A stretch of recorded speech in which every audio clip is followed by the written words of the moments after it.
नमस्कार मंडळी. आज थोडासा संवाद साधला तर चालेल का? तुमचा होकार आहे असं समजून बोलायला सुरुवात करते. आजकाल आपण सोशल मीडियावर अनेक बातम्या पाहतोय. स्टँडअप कॉमेडी शो, 370ची बिर्याणी आणि एका मेडिकल विद्यार्थिनीचं वक्तव्य. या सगळ्या बातम्या ऐकून समाज कुठे चाललाय याची आता सगळ्यांनाच पूर्ण कल्पना येऊ लागली आहे. पुढच्या पिढीची म्हणूनच खरोखरच चिंता वाटते. मुळात पालक, शिक्षक, आध्यात्मिक संस्था, सोशल मीडिया आणि एकंदरीत समाज म्हणून चांगल्या गोष्टी, चांगले संस्कार आजकालच्या मुलांच्या मनावर रुजवायला कमी पडले. ही बाब आता आपण खुल्या मनाने एक्सेप्ट करायलाच हवी. नवीन पिढीच्या रूपात आपण जे भयान चित्र पाहतोय ते सगळं आउटपुट आहे. पण ते सगळं का झालं त्याचं मूळ कारण हेच आहे की योग्य नीती, मूल्य, संस्कार यांचं इनपुट त्यांना दिलेलं गेलेलंच नाही. जिथे मनात चांगले विचार नाही तिथे वाणी करणी चांगली कशी होणार? आजची ही कथा बरीच आधी लिहिली होती, पण या सगळ्या कॉन्टेक्स्टला कदाचित ती साजेशी आहे. माझ्या कथांच्या माध्यमातून चांगले विचार द्यायचा मी माझ्या परीने प्रयत्न करते, पण हे बदल चहूबाजूने व्हायला हवेत. आपल्या घरात, आजूबाजूला, समाजात चांगलं वातावरण निर्माण करायचं असेल तर बदल आधी आपल्यात व्हायला हवा. आज मी सांगते म्हणजे रिक्वेस्ट करते म्हणून एक छोटीशी गोष्ट करून पाहाल का? पुढचा एक आठवडा सोशल मीडियाच्या कोणत्याही नेगेटिव्ह बातम्या पाहू नका, वाचू नका, ऐकू नका. आपण पाहिलं नाही, ऐकलं नाही, वाचलं नाही तर एका आठवड्याने काहीही जग बदलणार नाहीये आणि जगाचं तर कोणतंही नुकसान होणार नाहीये. पण आपल्यात मात्र निश्चित बदल होईल. त्या वेळात चांगले पॉडकास्ट, चांगल्या कथा, चांगली पुस्तकं वाचा. मी तर म्हणेन प्रत्येक घरात किमान 10 मिनिटं चांगल्या पुस्तकाचं सामुदायिक वाचन हे झालंच पाहिजे. एखादं चांगलं मोटिवेशनल पुस्तक निवडा. जेवणाच्या आधी किंवा नंतर सलग 10 दिवस त्या पुस्तकाचं वाचन करा. एका वहीत आज आपण काय वाचलं, त्यातलं आपलं काय आवडलं, काय कळलं याची नोंद करा आणि खरोखरच 10 दिवसानंतर मला तुमचे अनुभव कळवा. हे असे प्रयोग मी बरेच केलेले आहेत आणि खरंच सांगते, विचार केला होता त्याहीपेक्षा कितीतरी पटीने जास्त त्याचा फायदा मला आणि कुटुंबाला झालेला आहे. मुलं ऐकतच नाहीत हो, घरातले ऐकत नाहीत. हे एक्सक्युजेस देणं आता आपण थांबवलं पाहिजे. रिक्वेस्ट करा, ऑर्डर करा, त्याचं महत्त्व समजावून सांगा, पण कुठेतरी सुरुवात व्हायलाच हवी. नाहीतर खरोखरच पुढच्या काही वर्षात संस्कारशून्य पिढी पाहण्याशिवाय आपल्याकडे पर्याय नसणार आहे. जग बदलतंय की नाही, समाज बदलतोय की नाही हे नंतर पाहू. आपण आपल्यापुरती, आपल्या कुटुंबापुरती पाहायला सुरुवात करू. पिंडी ते ब्रह्मांडी. चांगले विचार करणाऱ्या व्यक्ती दुसऱ्यांच्या संपर्कात आल्या तर दुसऱ्या नेगेटिव्ह व्यक्तीचे विचार तरंग सुद्धा बदलू लागतात. त्यालाच मिरर इफेक्ट किंवा रेझोनन्स असंही म्हणतात. आपल्याला तशीच चांगले विचार करणारी व्यक्ती व्हायची आहे. तेव्हा आजपासून नक्की सुरुवात करा. बरं, आता फार लांबण लावत नाही, पण माझं म्हणणं ऐका प्लीज. शिवाय आजची कथा कशी वाटली ते सुद्धा कळवा.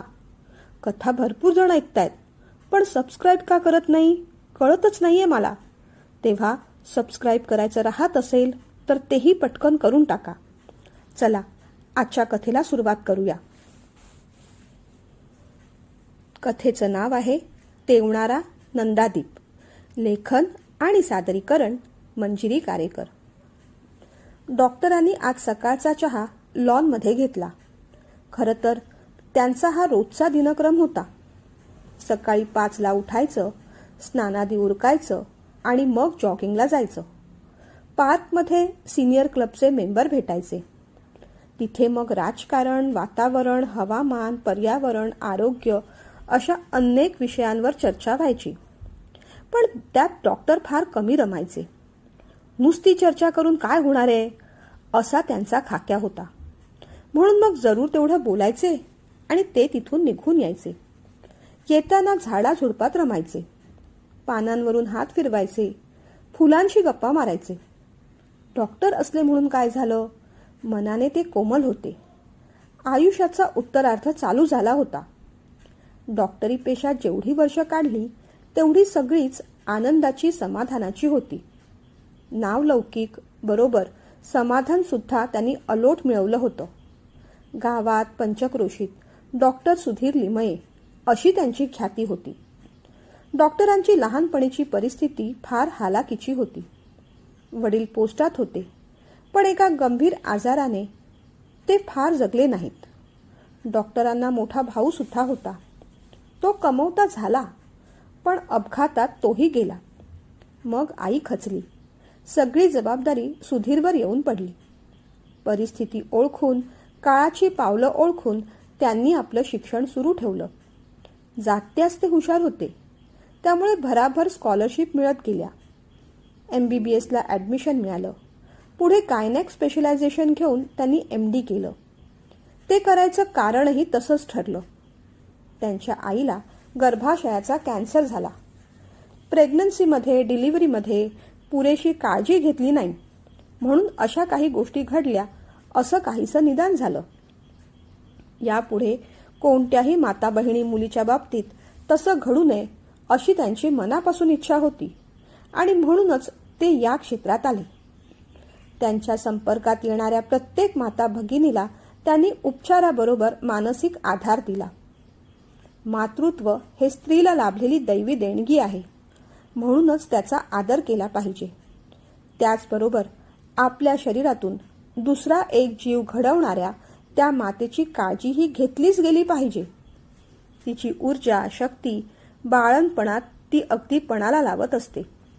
या गोष्टीचं भान राखून शरीराबरोबर तिच्या मनाची सुद्धा काळजी घेतली पाहिजे, असं त्यांचं प्रामाणिक मत होतं. नॉर्मल डिलिव्हरी व्हावी असाच त्यांचा प्रयत्न असे. पण कधी कधी काही कॉम्प्लिकेशन्स होतात. आई किंवा बाळाचा, दोघांपैकी एकाचा किंवा दोघांचाही जीव धोक्यात असतो. त्यावेळेस मग सिझेरियन वगैरे करावं लागतं. एकंदरीत परिस्थिती पाहून त्यावेळेस आपल्याला योग्य वाटेल तसा आपण निर्णय घेऊ असं ते पेशंटच्या घरच्यांना सांगून टाकत असत. आणि डॉक्टर, तुम्हाला जे योग्य वाटतं तसं करा, अशा भरवशावर पेशंट मंडळी आणि नातेवाईक मंडळी डॉक्टरांवर भार टाकून मोकळे होत असत. डॉक्टरांना आपल्या समाजात देव मानलं जातं. डॉक्टर लिमये सुद्धा देवस्वरूप होते. अनेक कॉम्प्लिकेटेड केसेस त्यांनी हाताळल्या होत्या. त्या यशस्वीरित्या पार करून दाखवल्या होत्या. याचा अर्थ प्रत्येक वेळेस यश मिळालं असं नाही. काही वेळेस प्रयत्नांची पराकाष्ठा करून सुद्धा बाळ गमवावं लागलं होतं. आणि फार क्वचित वेळेस बाळाची आई. असं काही घडलं तर डॉक्टर फारच अस्वस्थ होत असत. डिलिव्हरी झाल्यानंतर ते स्वतःच्या खोलीत स्वतःला बंद करून घेत असत. परमेश्वराची माफी मागत असत. आपलं काही चुकलं नाही तरी आपल्या हातून हे घडलं याची त्यांना टोचणी लागत असे. डोळ्यातून अश्रुधारा वाहत असत. घरच्यांना, नातेवाईकांना लगेचच सांत्वन देण्यासाठी ते बाहेर येत. त्यांच्या चेहऱ्यावर दुःखाची छटा पाहून नातेवाईक सुद्धा हळहळत. डॉक्टर, यात तुमची काही चूक नाही. तो आमच्याच नशिबाचा भाग होता. तुम्ही तुमच्या प्रयत्नांची पराकाष्ठा केलीच असणार याची आम्हाला खात्री आहे. प्रत्यक्षात शब्दांनी ते जरी बोलत नसले तरी त्या लोकांच्या भावना डॉक्टरांसाठी अशाच होत्या. आणि मग अशा पेशंटच्या नातेवाईकांकडून डॉक्टर फी सुद्धा आकारत नसत. जिथे कामाला यशच नाही तिथे मोबदला कसला घ्यायचा असं म्हणून त्यांच्या खांद्यावर हात ठेवून ते निघून जात असत. लोकांची डॉक्टरांवर एवढी श्रद्धा होती की कधी कधी आपल्या नवजात बालकाला डॉक्टरांच्या हातात देऊन आईबाबा म्हणत असत, डॉक्टर, आमच्या बाळाला तुम्ही आशीर्वाद द्या, तुम्हीच याचं नाव सुचवा. मग मात्र डॉक्टरांना हसू येत असे. मी आशीर्वाद देतो, नाव तुम्ही तुमचं ठरवा. असं नाव ठेवा की ते बाळ आयुष्यात पुढे जाऊन नाव काढेल. मग डॉक्टर त्या बाळाच्या डोक्यावरून हात फिरवत मनापासून त्याला आशीर्वाद देत असत. खिशात 100-500ची जी कोणती नोट मिळेल ती त्याच्या चिमुकल्या मुठीत ठेवत आणि म्हणत, बाळा यशस्वी हो, खऱ्या अर्थाने उदंड आयुष्य तुला लाभू देत. डॉक्टरांचा आशीर्वाद मिळाला ना, मग तो मुलगा किंवा मुलगी आता यशस्वीच होणार अशीच खात्री पालकांना वाटायची. जवळजवळ 27-28 वर्ष डॉक्टरांची अविरत सेवा चालूच होती. सुरुवातीला डॉक्टर एका नामांकित हॉस्पिटलमध्ये जॉईन झाले आणि तेव्हाच आपल्या मुलाने लग्न करून घ्यावं अशी त्यांच्या आईने इच्छा बोलून दाखवली. इतरांप्रमाणे लग्न करून संसाराची मजा लुटावी अशा विचारांचे डॉक्टर नव्हते आणि अगदी पलीकडच्या टोकाला जाऊन संन्याशासारखं सेवाव्रत घेऊन आयुष्य कंठावं असंही त्यांच्या मनात नव्हतं. लग्न करावं, जोडीदाराबरोबर चांगला संसारही करावा, मुलं व्हावीत, आपल्या बायकोच्या आणि मुलांच्या हातून सुद्धा होईल तशी लोकसेवा घडावी अशीच त्यांची इच्छा होती. आई, तुला जी मुलगी पसंत पडेल तिच्याबरोबर लग्न करायला मी तयार आहे. फक्त माझ्या स्वभावाला साजेशी अशी मुलगी बघ. दिसण्याची मला हौस नाही. फक्त माझ्या कार्यात मला पाठिंबा देईल, माझ्या बरोबरीने राहील, माझा संसार नेटाने करील अशी साधीसुधी मुलगी बघ. मुलाच्या त्या अपेक्षेवर आईला हसू आलं होतं. किती रे साधा तू. तुझ्या जागी दुसरं कोणी असतं तर म्हणालं असतं, मला सुद्धा डॉक्टर इंजिनियर मुलगीच हवी, बक्कळ पगाराची नोकरी करणारी हवी, तिचं घरदार श्रीमंत हवं, अगदी हुंडा नाही पण मान पान म्हणून शोभेच्या स्टेटसच्या वस्तू घरी यायला हव्या. पण तू वेगळाच आहेस. देव करो आणि तुला हवी तशीच बायको मिळो. आपल्या आईला जवळ घेत मग डॉक्टर म्हणत असत, आई ग, हे सगळे संस्कार तूच दिलेस. तुझ्यासारखीच वात्सल्य मूर्ती या घरात यायला हवी असं पहा. माय लेकाचा तो प्रेमळ संवाद परमेश्वराने बहुतेक ऐकला असावा आणि कुणीतरी अरुणा वैद्य हिचं स्थळ सुचवलं. मुलगी MA झालेली आहे, साहित्यात विशेष रस आहे, लिखाण करते, शाळेत शिकवते, दिसायला नाकीडोळी छान आहे, आई वडील नाही, पण मुलगी सोज्वळ आहे, आत्याकडे वाढली, घरच्या कामात पटाईत, बोलायला सुद्धा गोड आहे. मध्यस्थी बाईंनी जेवढं वर्णन केलं त्याहून अधिक गुणवान अरुणा होती. सुधीरच्या आईंना ती आवडली. बोलायला चटपटीत असली तरी नम्र होती. तिच्या वाचनाचा, लेखनाचा प्रभाव तिच्या बोलण्यात दिसत होता. कुठेही बुजरेपणा नव्हता, पण तरीही मोठ्यांशी बोलण्यात एक अदब राखून होती. मग पाहण्याचा कार्यक्रम झाला. दोघांनी एकमेकांना जुजबी प्रश्न विचारले. सुधीरने अरुणाला स्पष्ट विचारलं, माझ्याकडून तुमच्या नेमक्या काय अपेक्षा आहेत? तिनेही तेवढ्याच स्पष्टपणे सांगितलं, माझं एक वेगळं अस्तित्व आहे. तुमच्या कीर्तीने ते अंधारलं जाऊ नये एवढीच माझी इच्छा आहे. मला लिखाण करायला आवडतं, शिकवायला आवडतं, निरनिराळे पदार्थ करायची आवड आहे. माझ्या आवडत्या गोष्टी मला करू द्याव्यात अशीच विनंती आहे. तिच्या बोलण्यावर डॉक्टर हसले. विनंती कशाला? या सगळ्या गोष्टींसाठी तुम्हाला परवानगीची गरजच नाही. कोणत्याही गृहिणीचं अस्तित्व नाकारणं इतपत पुरुष किंवा नवरा मोठा नसतोच, कारण त्याचं कर्तृत्व घराच्या बाहेर असतं. घराची खरी स्वामिनी त्या घरातली गृहिणीच. तुमच्या ज्या काही आवडीनिवडी आहेत त्या तुम्ही खुशाल जोपासा. आमच्याकडून त्रास तर होणार नाहीच, उलट पाठिंबाच मिळेल. डॉक्टरांच्या बोलण्यावर अरुणा हसली, पण तिने लगेचच पुढचा प्रश्न केला, माझ्याकडून तुमच्या काय अपेक्षा आहेत? डॉक्टरही हसले. मी एक डॉक्टर आहे. कामाच्या वेळेच्या मर्यादा आमच्या पेशाला नसतात. कधीही जावं लागतं, कधीही यावं लागतं. प्रसंगी हॉस्पिटलमध्येच थांबावं लागतं.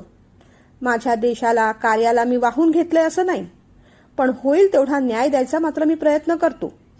या सगळ्यात चिडचिड न होऊ देता तुमची साथ हवी, ही एवढीच अपेक्षा आहे. ती साथ मिळेल का? डॉक्टरांनी विचारल्यावर अरुणा हसली. डॉक्टर नवरा मिळावा म्हणून व्रतवैकल्य केलं होतं मी. तुमच्या कार्याला मी सदैव पाठिंबा देईन. तुमच्या हातून घडणारी लोकसेवा आता माझ्याही हातून घडेल असं वचन देते. बस तेवढंच त्यांचं बोलणं, पण एकमेकांबद्दल अगदी स्पष्ट आणि पारदर्शक अपेक्षा. नात्यात कुठेही खोटेपणा नाही, चढाई बढाई नाही. दोघांचं नातं जुळलं ते बहरलं. अरुणाताई डॉक्टरांच्या आयुष्यात आल्या तेव्हापासून डॉक्टर जास्त आनंदी झाले. पण त्यांचा संसार आणि आनंद पाहायला त्यांच्या आई मात्र फार जगल्या नाहीत.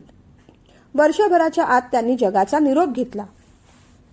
आईच्या जाण्याने डॉक्टर दुःखी झाले, पण त्यावेळेस अरुणाताईंनी त्यांना सावरलं. वर्षा दीड वर्षांनी डॉक्टरांच्या घरात पाळणा हल्ला. पुत्ररत्न झालं.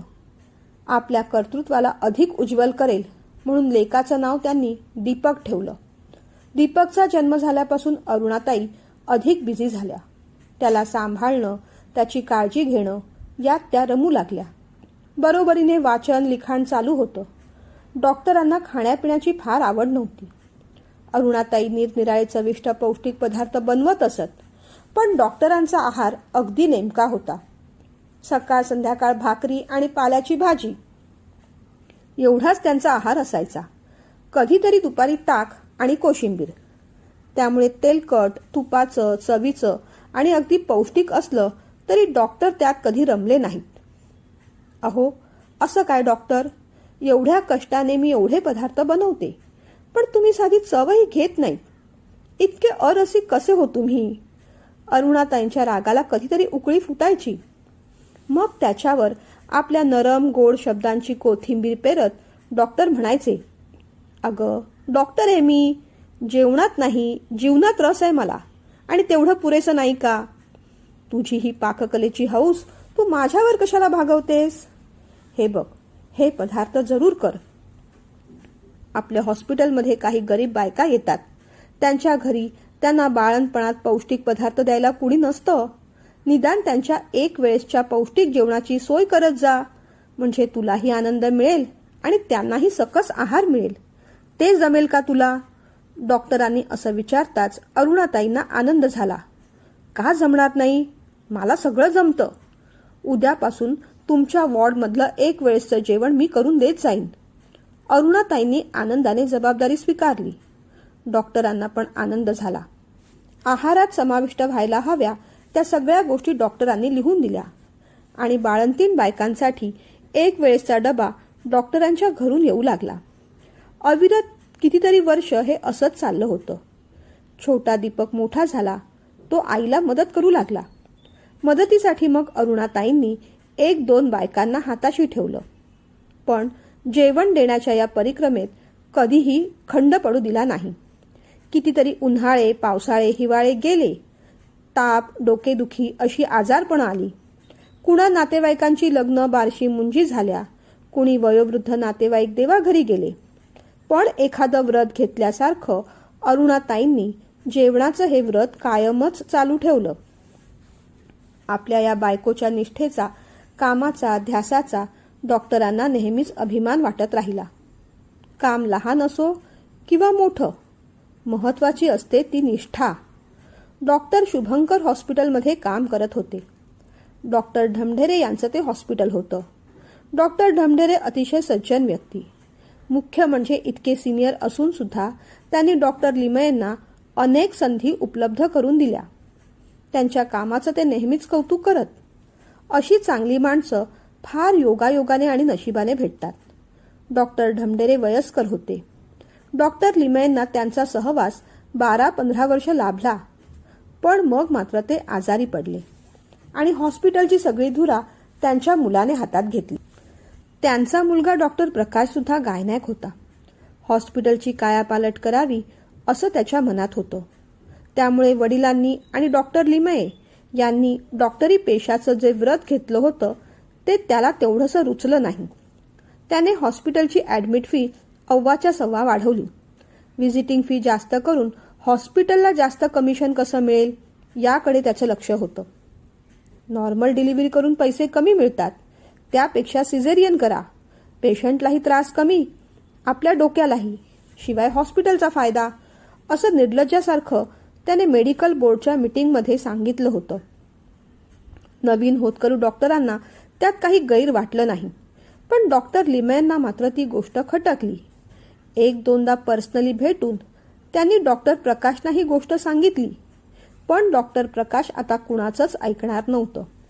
त्याला फक्त पैसे कमवायचे होते, या नाहीतर त्या मार्गाने. कधी कधी पैशासाठी गरज नसतानाही तो ॲबॉर्शनचा सल्ला द्यायचा. ॲबॉर्शनसाठी सुद्धा बक्कळ रक्कम मिळायची. पण केवढं मोठं हे पाप!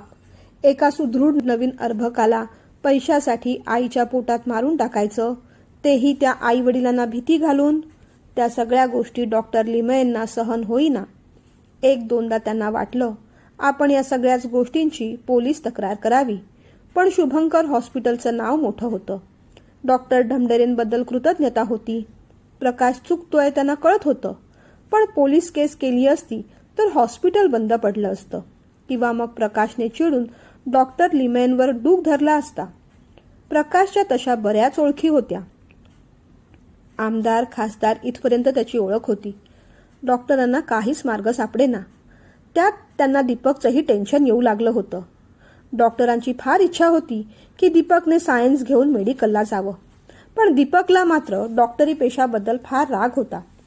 आपल्या वडिलांची कसरत तो पाहत होता. बाबा लवकर जातात, उशिरा येतात. रात्री अपरात्री कधीही त्यांना जावं लागतं. आई सुद्धा सतत त्यांच्या मागे मागे करत असते. पण एवढं सगळं करून त्यांनी काय मिळवलं? हे एवढं घर सोडल्यास बाकी अजून आपल्याकडे काही नाही. खरं तर डॉक्टर म्हटल्यानंतर त्यांनी खोऱ्याने पैसा ओढायला हवा होता. पण आपल्या बाबांना ते कधी जमलं नाही.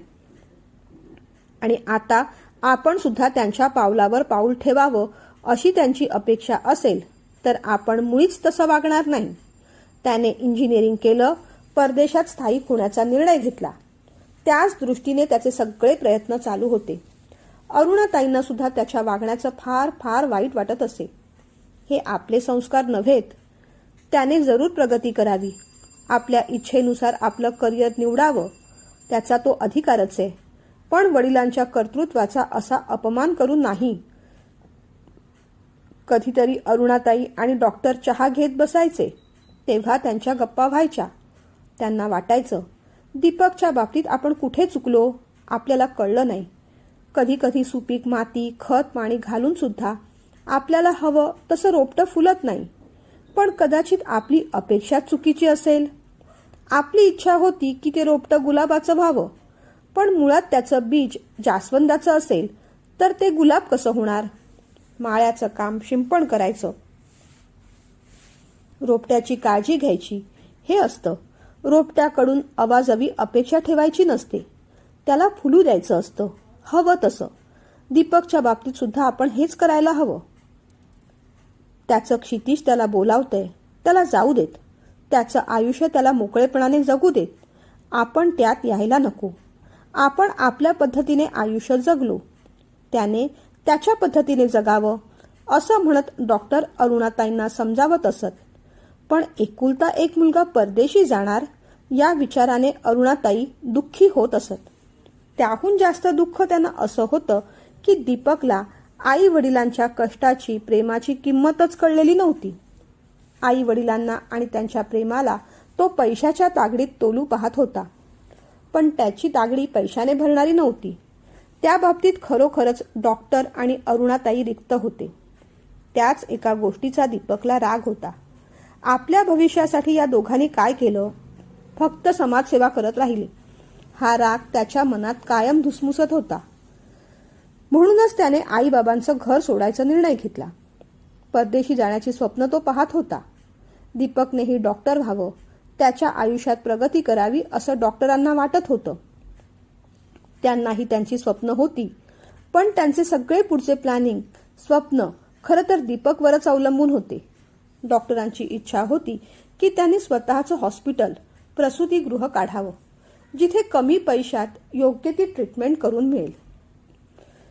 आणि डॉक्टरांचं सेवाभावी व्रत कायम तसंच राहील. पण ती गोष्ट तेवढी सोपी नव्हती. ते स्वप्न पूर्ण करणं डॉक्टरांना शक्य असलं तरीही त्या स्वप्नांचा मागोवा घेणारे कोणीतरी हवं होतं.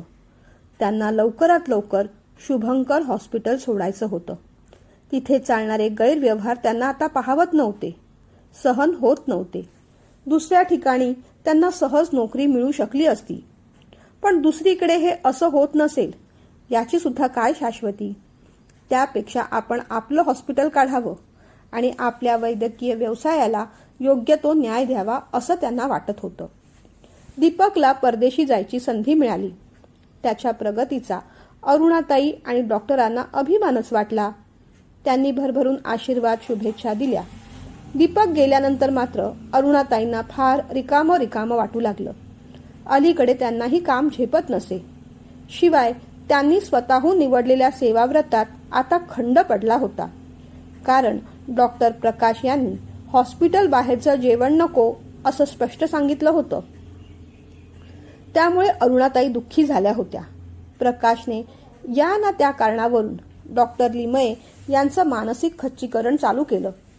ज्युनियर डॉक्टरांसमोर उगीचच काहीही कारण नसताना त्यांच्या कामात चुका दाखवणं, डॉक्टर लिमयेंचं वय झालंय, त्यांना फार मोठ्या जबाबदाऱ्या देऊ नका असं सुचवणं, या सगळ्या गोष्टींनी डॉक्टर सुद्धा आता खचू लागले होते.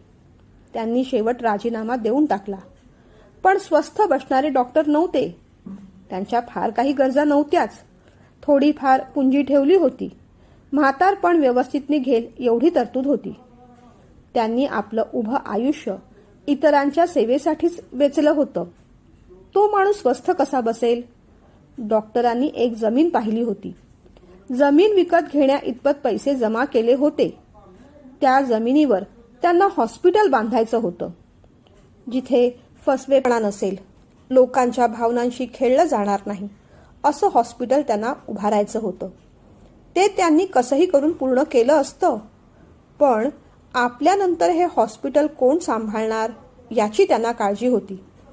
खरं तर त्याचीही काळजी करायची गरज नव्हती.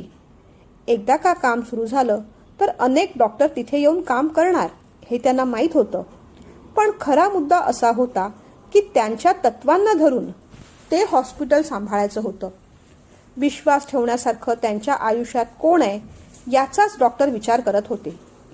आज समोरचा चहा अगदी गार झाला होता, तरीही डॉक्टरांचं लक्ष नव्हतं. झाडांना पाणी घालायला आलेल्या अरुणाताईंनी ते पाहिलं. काय झालं डॉक्टर, आज कोल्ड टी घ्यायचंय की काय तुम्हाला? त्यांनी गमतीने विचारलं.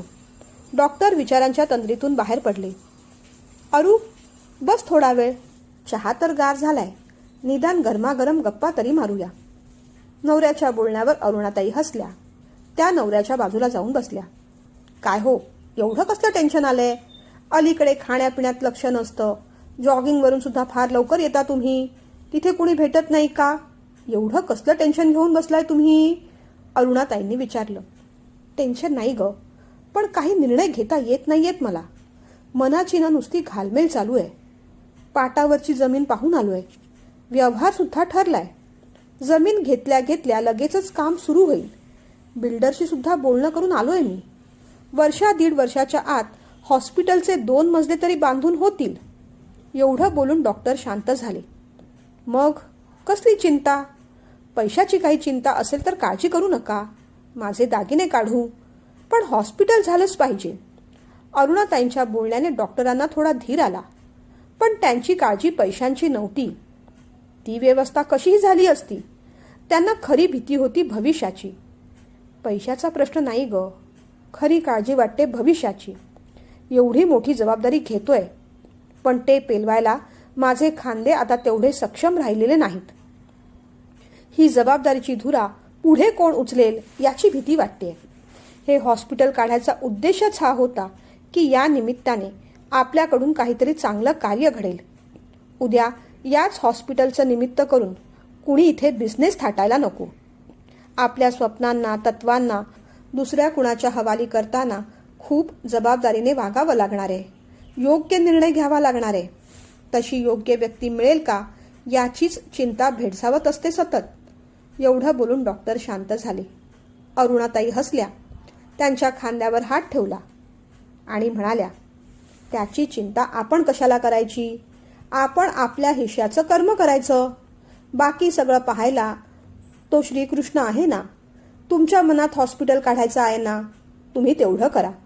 आपण दोघे मिळून हॉस्पिटलचं काम करू.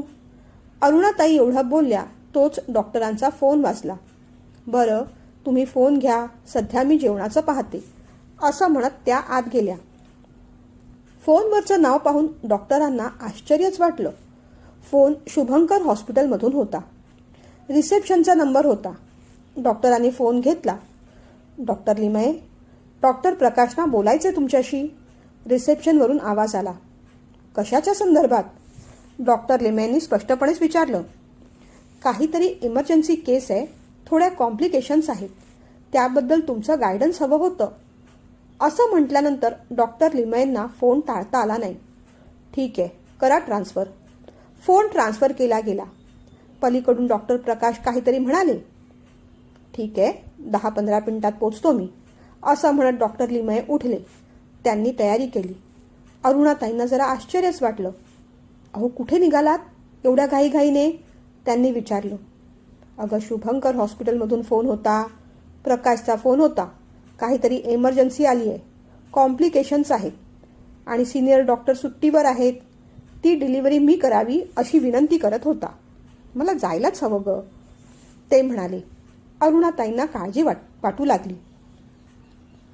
जाऊ नका असं तरी कसं म्हणायचं? ज्या माणसाने आयुष्यभर आपल्या व्यवसायाची सेवाच केली आहे त्याला कसं थांबवायचं? अहो जा, पण काळजी घ्या. आता तुम्ही तिथला स्टाफ नाही हे लक्षात घ्या.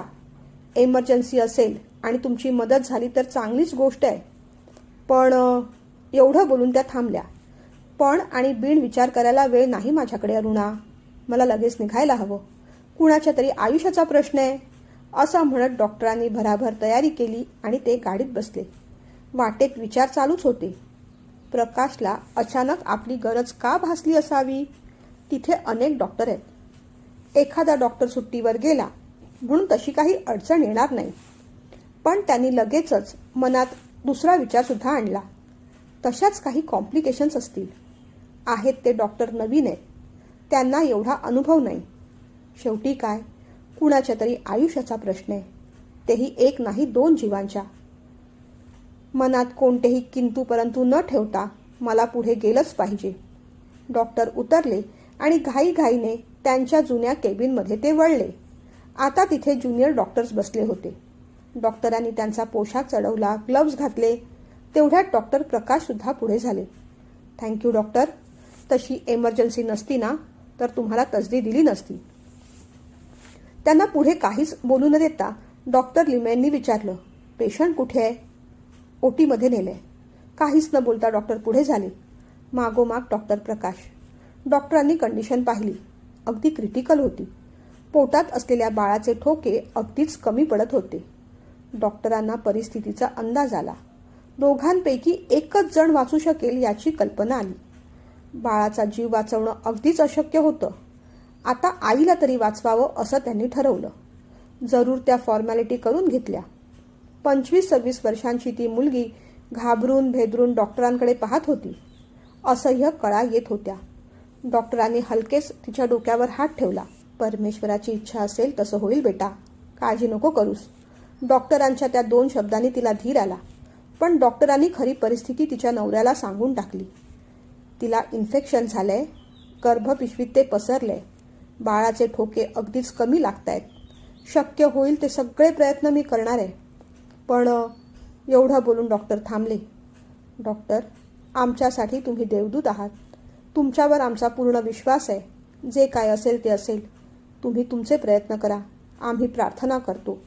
त्याही परिस्थितीत त्याने जे धैर्य दाखवलं त्याचं डॉक्टरांना आश्चर्य वाटलं. त्याच्या खांद्यावर हात ठेवून पुन्हा ते ऑपरेशन थिएटरमध्ये आले. ज्या काही गोष्टी करायच्या होत्या त्या सगळ्या केल्या, पण डॉक्टर बाळाला वाचवू शकले नाहीत.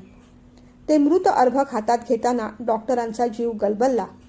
पण कधी काही गोष्टीला पर्याय नसतो. बाहेर येऊन त्यांना खरी गोष्टी सांगावी लागली. त्या बाळाचे वडीलसुद्धा खूप रडले. नाईलाजाने काही तासांनी बाळाच्या आईला सुद्धा गोष्ट कळली. ती सुद्धा रडली. डॉक्टरांनी दोघांना समजावलं. काही गोष्टी नशिबावर सोडून द्यायच्या असतात असं म्हणाले. पण त्यांनाही माहीत होतं ही गोष्ट पचवणं तेवढं सोपं नसतं. सगळ्या गोष्टी आटपून डॉक्टर जायला निघाले तेव्हा डॉक्टर प्रकाश पुन्हा एकदा पुढे झाले. काय हे सर, त्या बाळाला तुम्ही वाचवू शकला नाही. खूप अपेक्षेने आम्ही तुम्हाला इथे बोलवलं होतं, पण तुम्ही तर अपेक्षाभंग केलात. डॉक्टर लिमयेंनी त्याच्या डोळ्यात डोळे घालून आपली नजर रोखली. हे शब्द एका डॉक्टरच्या तोंडात बरे दिसत नाहीत डॉक्टर प्रकाश. ट्रीटमेंट करताना तहान भूक अस्तित्व विसरून कोणताही डॉक्टर प्रयत्नांची पराकाष्ठा करत असतो. हे तुम्हाला वेगळं सांगायला नको मी. केस हातात घ्यायच्या आधीच मी तुम्हाला, स्टाफला आणि नातेवाईकांना पूर्ण कल्पना दिली होती. कंडिशन क्रिटिकल आहे हे तुम्हालाही माहीत होतं. फार वेळ थांबलो असतो तर बाळाच्या आईला सुद्धा धोका निर्माण झाला असता हे तुम्हाला माहिती आहे. असो, यापेक्षा जास्त मला काही बोलायचं नाही, असं म्हणून डॉक्टर वळले. डॉक्टर, तुमची फी? डॉक्टर प्रकाशने विचारलं. जिथे यश नाही तिथे मोबदला घ्यायचा नाही, हे माझं तत्व कदाचित तुम्ही विसरला असाल, पण मी अजूनही पाळतो ते. मग मात्र काही बोलायला डॉक्टर लिमये तिथे थांबले नाहीत. उगीचच प्रकाशचा इगो दुखावल्यासारखा झाला. डॉक्टर लिमयेंनी आपल्याला डिवचलं की काय, असंच त्याला वाटलं. खरं तर ही केस क्रिटिकल आहे, हे डॉक्टर प्रकाशना सुद्धा माहीत होतं. ती केस तो सुद्धा हँडल करू शकला असता, पण त्याने मुद्दामूनच डॉक्टर लिमयेंना तिथे बोलावून घेतलं होतं. ती तशी त्याची चालच होती. 2 दिवसांनी डॉक्टरांच्या मोबाईलवर एका माणसाचा फोन आला. त्याने आपलं नाव कुमार असं सांगितलं. डॉक्टरांनी हे नाव अलीकडेच ऐकलं होतं. नुकतीच जी क्रिटिकल केस त्यांनी हाताळली होती, त्या मृत बाळाचे ते वडील होते. अचानक त्याचा आलेला फोन पाहून डॉक्टरांना आश्चर्य वाटलं. बोला कुमार, मी आपली काय मदत करू शकतो? डॉक्टरांनी होईल तेवढ्या नम्र स्वरात विचारलं. डॉक्टर, तुम्हाला आम्ही देवदूत मानत होतो, पण तुम्ही तर हैवान निघालात. तुम्हाला आणखीन पैसे हवे होते, सांगायचं ना आम्हाला, आम्ही अरेंज करू शकलो असतो. पण माझ्या बायकोच्या आणि बाळाच्या जीवाशी का खेळलात तुम्ही? तुम्हाला मी सोडणार नाही डॉक्टर. त्याचं ते चित्रविचित्र बोलणं ऐकून डॉक्टर हादरले. काय बोलताय तुम्ही मिस्टर कुमार? त्या दिवशी तुम्हालाही मी व्यवस्थित कल्पना दिली होती की कंडिशन क्रिटिकल आहे. मी जर आणखीन थांबलो असतो तर तुमच्या पत्नीच्या जीवाला सुद्धा धोका निर्माण झाला असता, आणि ह्याची सुद्धा कल्पना मी तुम्हाला दिली होती. हे असले भलते सलते आरोप करायला तुम्हाला काही वाटत नाही? डॉक्टरांनी उलट विचारलं. भलते सलते आरोप? जे खरं आहे तेच बोलतोय मी. तुमच्या विरुद्ध केस करणार आहे मी. तुम्हाला असं सोडणार नाही, असं म्हणून रागारागाने त्याने फोन ठेवून दिला. डॉक्टर मात्र हताश होऊन बसून राहिले. बराच वेळ डॉक्टर खिडकीपाशी डोळे बंद करून उभे आहेत पाहून अरुणाताईंना काळजी वाटू लागली. काय झालंय? कसला विचार करताय? आणि मगाशी कुणाचा फोन होता? त्यांनी काळजीने विचारलं. डॉक्टरांनी मग सगळी घडलेली हकीकत सांगितली. त्या दिवशी मला तुम्हाला हेच सुचवायचं होतं. प्रकाशला तुमच्या मदतीची गरज नव्हती, उलट त्याला तुम्हाला अडकवायचं होतं, आणि तो तेच करतोय. या कुमारच्या माध्यमातून तो तुमची बदनामी करू पाहतोय. डॉक्टरांनी चष्मा काढला, बाजूला ठेवला. चांगल्या माणसांबरोबर वाईटच का घडतं मला कधी कधी कळतच नाही. हताशपणे डॉक्टर लिमये सोफ्यावर जाऊन बसले.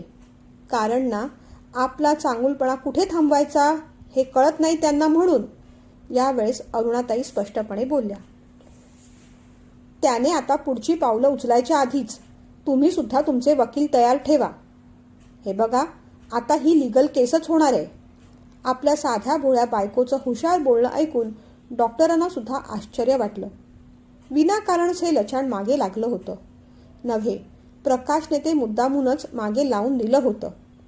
त्यानंतर 3-4 दिवस कुमार फोन करत राहिला, आणि मग एक दिवस चौकशीसाठी पोलीसच घरी आले. गावात डॉक्टरांचा मान होता म्हणून त्यांना स्वतःहून पोलीस स्टेशनमध्ये या अशी रिक्वेस्ट करून गेले. आता मात्र अरुणाताईंना काळजी वाटू लागली. त्याही त्यांच्यासोबत गेल्या. 2 तास कसून पोलीस चौकशी करत होते. या केसमध्ये काहीच तथ्य नाही हे पोलिसांना सुद्धा माहीत होतं, पण त्यांनाही वरून प्रेशर होतं. पोलीस त्यांचं काम करत होते. डॉक्टर लिमये अगदी शांत होते. खरेपणाने उत्तर देत होते. त्यांची बाजू सत्याची होती. सत्य परेशान हो सकता है, पराजित नाही, हे कुठेतरी वाचलेलं वाक्य त्यांना सतत आठवत राहिलं. त्या केसमध्ये काहीच दम नव्हता, पण तरीही व्हायची ती डॉक्टरांची बदनामी झालीच. डॉक्टरांच्या घरावर कुणीतरी दगडफेक केली, काही लोक मोर्चा घेऊन आले. हे सगळे भाडोत्री आहेत हे डॉक्टरांना कळत होतं. त्यांना मनस्ताप झाला. प्रकाश हे सगळं का करतोय याची त्यांना पुसटशी कल्पना आली होती. आपण हॉस्पिटल काढतोय ही बातमी प्रकाशला कळली होती. जमिनीचे व्यवहार झाले होते हेही त्याला समजलं होतं. त्याच्या व्यवसायावर विपरीत परिणाम होऊ नये म्हणून अगोदरच त्याने घेतलेली ही खबरदारी होती. डॉक्टरी व्यवसायाला तो काळीमा फासत होता हे सुद्धा डॉक्टर लिमयेंना कळत होतं. पण आजच्या घडीला त्याच्याकडे पावर होती, पैसा होता, पत होती. हवं ते तो करू शकणार होता. केस जशी उभी राहिली तशी ती विरली, कारण त्या केसमध्ये काहीच दम नव्हता. केलेले सगळे आरोप डॉक्टरांनी पुराव्यासकट खोडून काढले. त्या सगळ्या प्रकरणातून डॉक्टरांची सही सलामत सुटका झाली, पण त्यांची मनशांती बिघडली. प्रकाशने त्यांचं पुन्हा एकदा मानसिक खच्चीकरण केलं होतं आणि यावेळेसचा आघात मोठा होता. डॉक्टरांचा स्वतःवरचा विश्वास उडाला नसला तरी इतकी मीडिया ट्रायल झाली होती की लोक आता संशयाने डॉक्टरांकडे पाहत होते. डॉक्टरांनी पैशांसाठी इमान विकला, चुकीची ट्रीटमेंट केली, डॉक्टरांना आता मोठं हॉस्पिटल काढायचं आहे, भरपूर पैसा मिळवायचा आहे, म्हणून ते सिझेरियन करतात, जास्त पैसे मागतात, अशा अफवा पसरल्या गेल्या. शांतपणे डॉक्टर ते सगळं सोसत होते. एक बायको सोडली तर आता कुणाचाच आधार नव्हता. दीपक परदेशात गेला, त्याने मागे वळून पाहिलंच नाही. आणि जेव्हा आपले बाबा अशा कोणत्या केसमध्ये अडकले आहेत असं त्याला कळलं, तेव्हा तर त्याने फोन करायचा सुद्धा सोडून दिला. डॉक्टर अगदी एकटे पडले.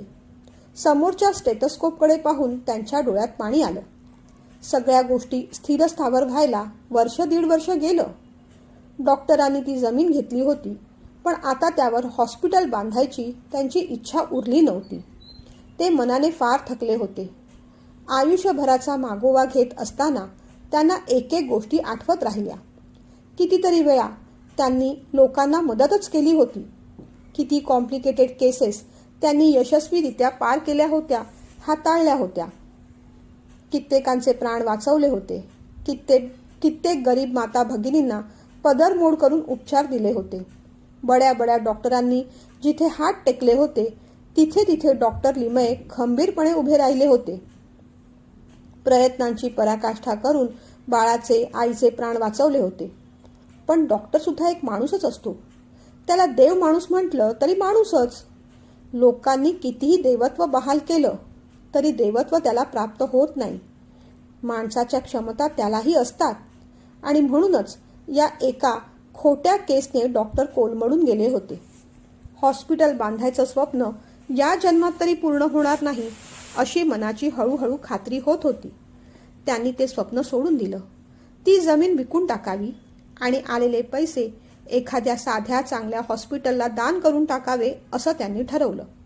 त्याच संदर्भात त्यांनी पांगारे नावाच्या ब्रोकरला थोडे पैसे देऊ केले होते. ही जमीन लवकरात लवकर विका असं म्हटलं होतं. आपली कितीही इच्छा असली तरी आपल्या हातून चांगलं कार्य घडावं यासाठी परमेश्वराचं बळ सुद्धा आवश्यक असतं. चांगल्या कार्याचा नंदादीप आपण लावला तरी तो सतत तेवत राहील याची खात्री आपल्याला देता येत नाही.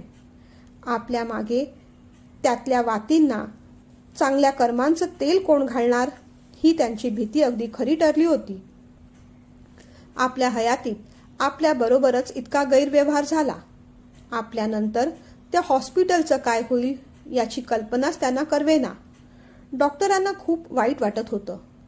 ते नुसतं काहीतरी मिळवण्याचं स्वप्न नव्हतं. तो त्यांचा ध्यास होता, त्यांचं जीवन कार्य होतं, त्यांचा स्वधर्म होता. या समाजाचं आपण काहीतरी देणं लागतो. त्याची परतफेड म्हणून आपल्या हयातीत त्यांना हे हॉस्पिटल उभं करायचं होतं. पण त्यांचं ते स्वप्न आता स्वप्नच राहणार होतं. त्यांच्या मोडलेल्या स्वप्नांची राख पाहताना अरुणाताईंना सुद्धा फार फार वाईट वाटायचं. पण आता त्यांना उभारी देण्यासाठीचं बळ अरुणाताईंकडे सुद्धा शिल्लक उरलेलं नव्हतं. जे काही घडून गेलं होतं त्यानंतर दोघेही खचले होते.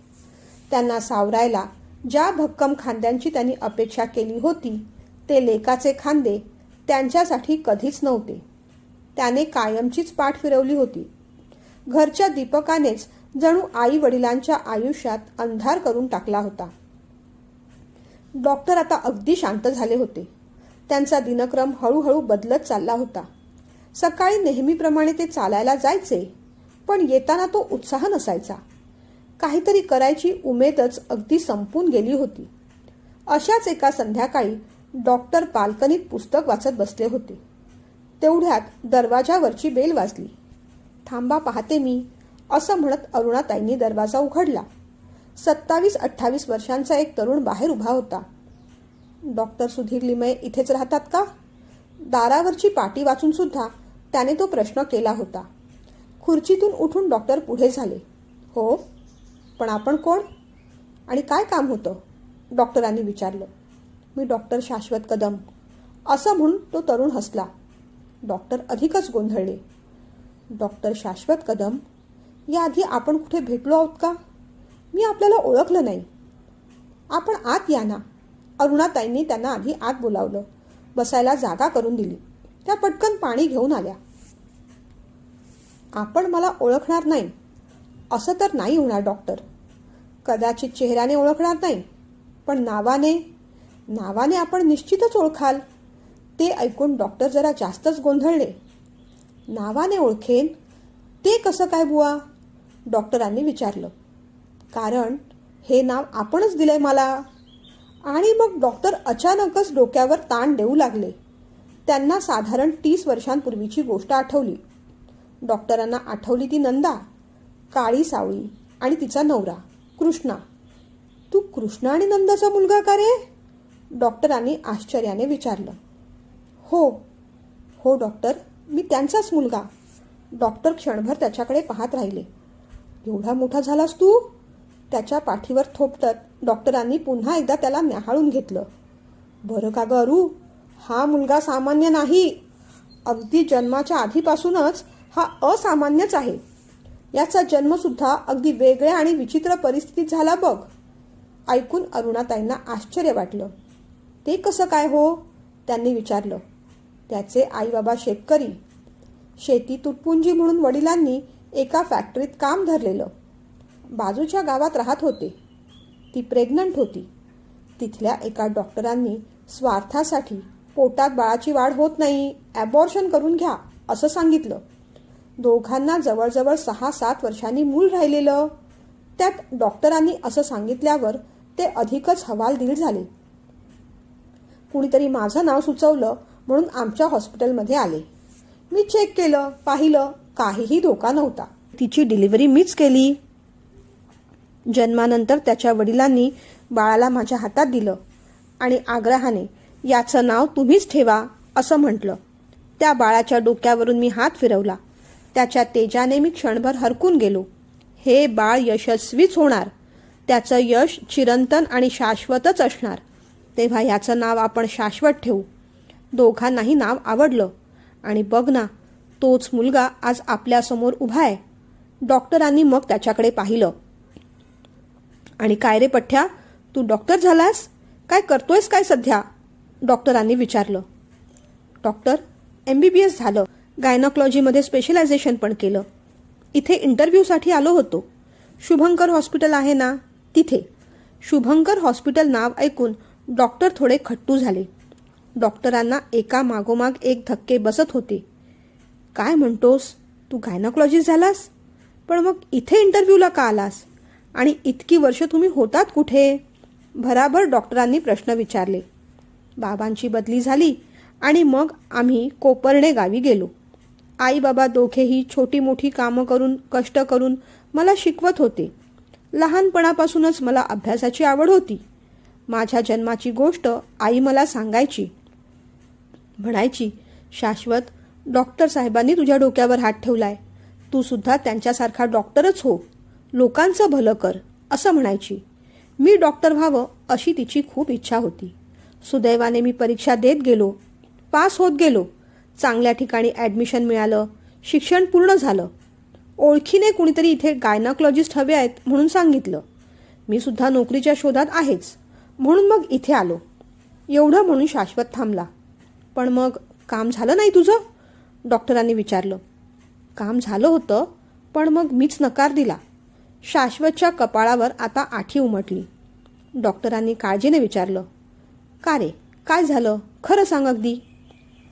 पेशंटकडून चुकीच्या पद्धतीने फॉर्म भरून घेण्यासाठी माझ्यावर तिथे प्रेशर टाकत होते डॉक्टर. माझ्या आईचं स्वप्न होतं म्हणून मी डॉक्टर झालो. मला कोणत्याही चुकीच्या पद्धतीने काम करून पैसे किंवा यश मिळवायचं नाहीये. माझ्या करिअरची सुरुवात अशा पद्धतीने करायची नाही मला. नोकरी आज नाही तर उद्या मिळणारच आहे. स्वतःच्या टॅलेंटवर माझा पूर्ण विश्वास आहे. पण ती चुकीच्या पद्धतीने मिळालेली नकोय मला. त्याचं बोलणं ऐकून डॉक्टरांच्या डोळ्यात पाणी आलं. शाश्वत नावाप्रमाणेच स्वतःच्या आयुष्याची तत्व आणि मूल्य शाश्वत जपलीस तू बेटा.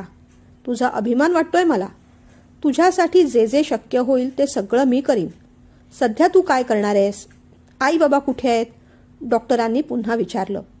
आई बाबा गावीच आहेत. मला वाटलेलं इथे नोकरीचं झालं की त्या दोघांना मी इथे घेऊन येईन. पण आता उद्याच परत निघणार मी. शाश्वत म्हणाला. घाई करू नकोस, जरा थांब. दुसऱ्या ठिकाणी तुझ्या नोकरीचं मी पाहतो. अरे एवढा हुशार आहेस? कुठेही मिळेल. काही वर्षांचा अनुभव घे, मग स्वतःचं हॉस्पिटल थाट. आपल्या तत्वांना मूल्यांना मुरड न घालता तिथे अभिमानाने काम कर. स्वतःच्या आनंदासाठी, समाधानासाठी आणि इतरांच्या कल्याणासाठी. डॉक्टरांच्या बोलण्यामुळे शाश्वतच्या डोळ्यात एक वेगळीच चमक आली. होय होय डॉक्टर, माझी सुद्धा तशीच इच्छा आहे आणि आता तुमच्या आशीर्वादामुळे ती लवकरच पूर्ण होईल असं वाटतंय. होईल बेटा होईल. तशीच परमेश्वराची इच्छा असणार. म्हणूनच जन्माआधीच तुला गर्भात संपवणाऱ्याच्या इच्छाधुळीच मिळाल्या. तुझा जन्म झाला आणि त्या जन्माचं खरोखरच तू सार्थक केलंस. यापुढेही तसंच करत राहा. डॉक्टर उठले, त्याला मिठी मारली. अरू, जरा जेवणाचं पहा ग. यालाही भूक लागली असेल. काय रे, बरोबर ना? शाश्वतकडे पाहत डॉक्टरांनी विचारलं. नाही नाही डॉक्टर, मॅडम ना उगीच त्रास कशाला. मी बाहेर हॉटेलमध्ये जेवून घेईन ना. ए गप रे, माझ्या हाताने तुला या जगात आणलंय. तुझ्यावर तेवढा तरी अधिकार आहे माझा. असं म्हणत डॉक्टर हसले. आणि हे बघ, सतत आम्हाला डॉक्टर आणि मॅडम असं नको रे म्हणूस. काका काकू म्हण वाटल्यास. आमचा मुलगा सुद्धा तुझ्या एवढाच आहे. बरं, असं म्हणत शाश्वत सुद्धा हसला. तेवढ्यात डॉक्टरांचा फोन वाजला. पांगारेंचाच फोन होता. डॉक्टर साहेब, जमिनीचा व्यवहार करायचा आहे ना. एक गिऱ्हाईक मिळालंय बघा. किंमत सुद्धा चांगली द्यायला तयार झालेत. लवकरात लवकर कागदपत्र बनवून घ्या असं म्हणतात. कधी येऊ घरी? डॉक्टर शांतपणे हसले. नको पांगारे, आता त्याची गरज उरली नाही. तुम्हाला तसदी दिली त्याबद्दल क्षमस्व. त्या सद्गृहस्थांना सुद्धा सॉरी सांगा. पण आता मला माझी जमीन विकायची नाही. तिथे अगदी उद्यापासूनच नंदादीप हॉस्पिटलचं काम सुरू करणार आहे मी. दीपक नाही, शाश्वत तेवणारा नंदादीप मिळाला मला बाकी. शाश्वतकडे पाहून डॉक्टर शांतपणे हसले. केव्हा एकदा कुणाच्या तरी आयुष्यात प्रज्वलित केलेल्या नंदादीपाचा प्रकाश आज त्यांच्या घरात आणि त्यांच्या सांज आयुष्यात अगदी लखलखीत पडला होता.